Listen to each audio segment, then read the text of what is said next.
Hello, teacher, classmates, friends. Let's analyze evaluating ELT materials and adapting materials. So, let's begin.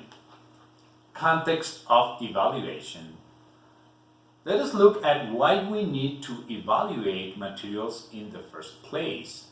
We may wish at this stage to make a distinction between teaching situations where open market materials are chosen on the one hand, and where a Ministry of Education produces materials that are subsequently passed on to the teacher for classroom use on the other.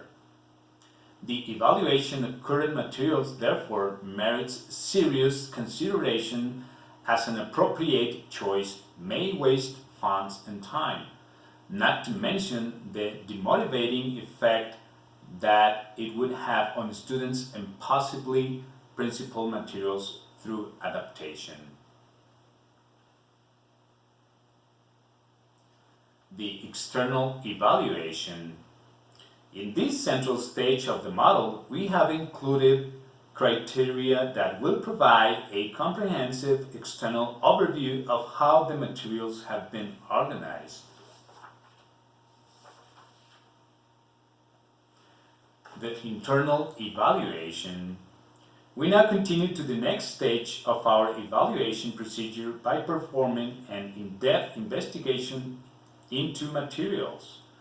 This criterion is an important one and merits some investigation. As teachers, we sometimes find that materials provide too much emphasis on skills development and not enough opportunity for students to learn to use those skills on extended reading passages. Some materials may seem attractive for the teacher, but would not be very motivating for the learners. The overall evaluation. How far the materials could be integrated into a particular syllabus as core or complementary. For example, we may need to select materials that suit a particular syllabus or set of objectives that we have to work to. Conclusion. In this chapter, we have suggested that materials evaluation can be carried out into complementary stages we have called the external and internal stages. We then outlined and commented upon the essential criteria necessary to make pertinent judgments with reference to ELT materials in order to make a preliminary selection. Adapting materials, the context of adaptation.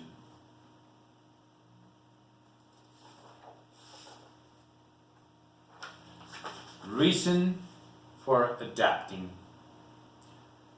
We have just asked you to consider your reasons for needing to make modifications to your own materials and some of the changes you would wish to make. These reasons will depend, of course, on the whole range of variables operating in your own teaching situation, and one teacher's priorities may well differ considerably from those of another. Principles and procedures.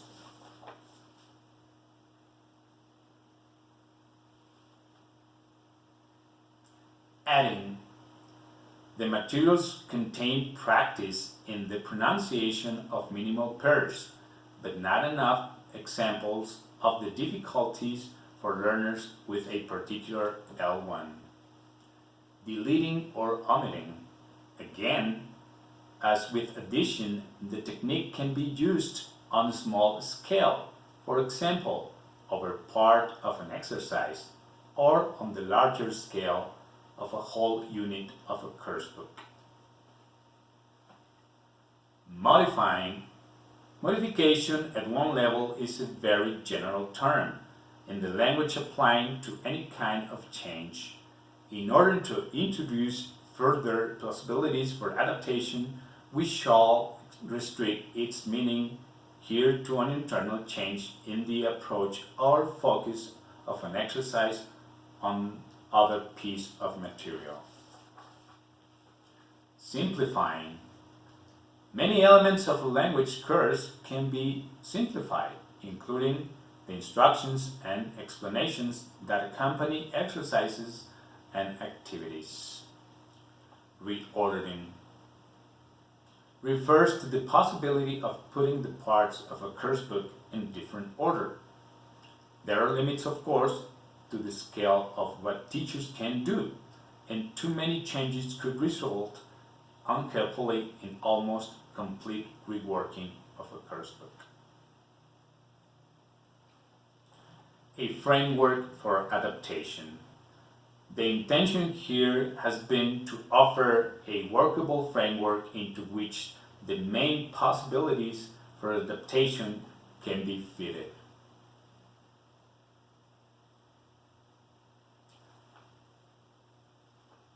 Conclusion. At one end of the scale, adaptation is a very practical activity carried out mainly by teachers in order to make the work more relevant to the learners with whom they are day-to-day contact. Adaptation is linked to issues of administration and the whole management of education, insofar as it derives from decisions taken about material to be adopted.